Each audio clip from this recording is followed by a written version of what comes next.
തലസ്ഥാന നഗരം മാത്രമല്ല, കലയുടെയും സാഹിത്യത്തിന്റെയും കേന്ദ്രവും കൂടിയായിരുന്നു തിരുവനന്തപുരം നഗരം ഒരു കാലത്ത്. സംഗീതവും നാടകവും നൃത്തവും സാഹിത്യ ചർച്ചകളും കൊണ്ട് സമ്പന്നമായിരുന്നു 2 പതിറ്റാണ്ട് മുമ്പ് വരെ തിരുവനന്തപുരം നഗരം. നൂറുകണക്കിന് കലാസാംസ്കാരിക സംഘടനകളും സാംസ്കാരിക പ്രവർത്തകരുടെ കൂട്ടായ്മകളും കൂടാതെ സർക്കാർ, അർദ്ധ സർക്കാർ സ്ഥാപനങ്ങളിലെ ജീവനക്കാരുടെ സാംസ്കാരിക സംഘടനകളും സജീവമായിരുന്നു.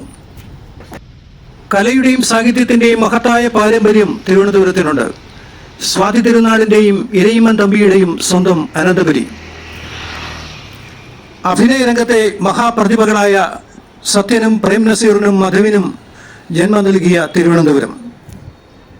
തനതു നാടക പ്രസ്ഥാനത്തിന്റെ ആചാര്യന്മാരായ കാവാലം നാരായണ പണിക്കർ, അരവിന്ദൻ, നെടുപടി വേണു തുടങ്ങിയവരുടെ കർമ്മഭൂമി. മഹാകവി MP അപ്പന്റെയും കവികളായ വിഷ്ണു നാരായണ നമ്പൂതിരി, സുഗതകുമാരി, പ്രൊഫസർ V മധുസൂദനൻ നായർ തുടങ്ങിയവരുടെ സ്വന്തം നഗരം.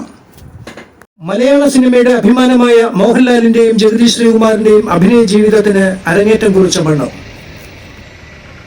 എന്നാൽ ഇന്ന് നഗരത്തിലെ സായം സന്ധ്യകൾ വിരസമാണ്.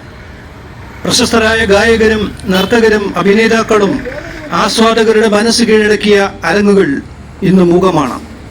നഗരം കലയെയും സാഹിത്യത്തെയും ഉപേക്ഷിച്ച മട്ടാണ്. വായന പുതുതലമുറയ്ക്ക് അന്യമായിരിക്കുന്നു. പൊടിയും മാറാലയും മൂടിയ ഗ്രന്ഥശാലകൾ ആളുകേറ ഇടമായി മാറി. പഴയ തലമുറയ്ക്ക് കലയും സാഹിത്യവും ലഹരിയായിരുന്നു.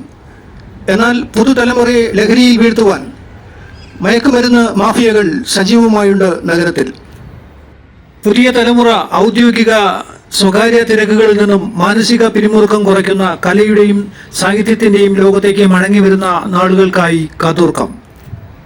നഗരത്തിലെ സായം സന്ധ്യകൾ കലാസാഹിത്യ പരിപാടികളിലൂടെ വീണ്ടും സജീവമാകുമെന്ന പ്രതീക്ഷയോടെ ന്യൂസ് TVM മലയാളം.